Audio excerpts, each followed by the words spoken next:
We need to abolish for-profit prisons, and we need to make sure that the candidate we put forward for the Democratic nominee in 2028 is against for-profit prisons, because this all ties into what's going on with ICE. And a lot of people think that the people that are detained by ICE get deported to their home country, but that's not the case. They get put into these detention centers. They're essentially incarcerated, but it's worse than traditional incarceration because most people that end up in prison have access to medical care and they have access to phone calls every so often. They can get visits from their family members. The immigrants in these detention centers don't get any of this. And I also want to make sure that everyone knows that children are being held in these detention centers. In a traditional prison, a child will never be in there.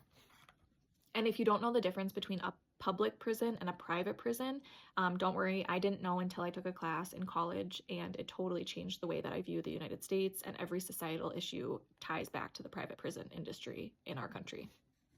But basically, a public prison is owned by the government, either the state or the federal government, and they're not making a profit. Any money would just go like into expenses and stuff, and then it would go back to the government if they were able to make a profit.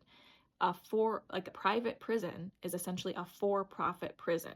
So someone is making money off of incarcerating human beings. It is blank labor. I can't say the word because my video will be taken down, but you understand.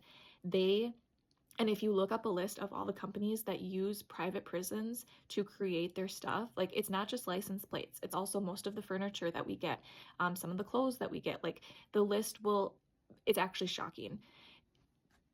So basically, a billionaire owns the private prison and they make a profit off of all the people that are working at the prison while they're incarcerated, and they're making like 3 cents an hour, 10 cents an hour, but the goods they're creating get sold at normal market value. So the person that's owning the prison basically owns the humans and gets to keep all the profit.